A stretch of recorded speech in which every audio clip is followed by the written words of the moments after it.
છે. હું ધોરણ 6 માં અભ્યાસ કરું છું. મારી શાળાનું નામ શ્રી વાદળવા પ્રાથમિક શાળા છે. આજે હું તમને રાષ્ટ્રીય વિજ્ઞાન દિવસ વિશે કહીશ.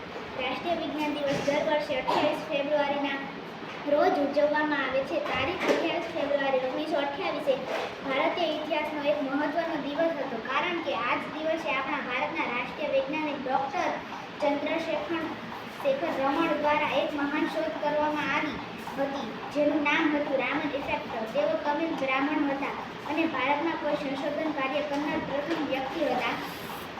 તેમણે 1907 થી 1933 દરમિયાન Indian association of the cultivation of science, Kolkata, પશ્ચિમ બંગાળમાં કામ કર્યું. આ સમય દરમિયાન તેમણે ઘણા વિષયો પર સંશોધન કાર્ય કર્યું, જેમાં રામન ઇફેક્ટ નામની તેમની શોધ વિશે બની હતી.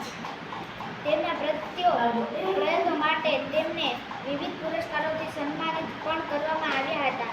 વર્ષ 1930માં તેમને નોબેલ પુરસ્કાર પણ આપવામાં આવ્યો હતો. તેમના મહાન પ્રયાસને હંમેશા માટે ભારતીય લોકોના હૃદય સ્થાન આપવા યાદ સ્વરૂપે વર્ષ 1986માં National Council for Science and Technology Computation દ્વારા 28 ફેબ્રુઆરીને રાષ્ટ્રીય વિજ્ઞાન દિવસ તરીકે જાહેર ભલામણ કરવામાં આવી. ત્યારથી ભારતીય વિજ્ઞાનના ક્ષેત્રમાં 28 ફેબ્રુઆરી ખૂબ જ ઉત્સાહ સાથે ઉજવવામાં આવે છે. ભારતની વૈજ્ઞાનિક, શૈક્ષણિક, તબીબી, તકનીક અને સંશોધન સંસ્થાઓ સહિત તમામ શાળાઓ, કોલેજો અને શૈક્ષણિક સંસ્થાઓમાં વિદ્યાર્થીઓ, શિક્ષકો અને વૈજ્ઞાનિકો અને સંશોધકો દ્વારા આ દિવસની ઉજવણી કરવામાં આવે છે. આ દિવસને રાષ્ટ્રીય વિજ્ઞાન દિવસ તરીકે જાહેર કરવાનો મુખ્ય ઉદ્દેશ્ય રામન ઇફેક્ટ અને ડૉક્ટર ચંદ્રશેખર રામનને આદર આપવાનો હતો.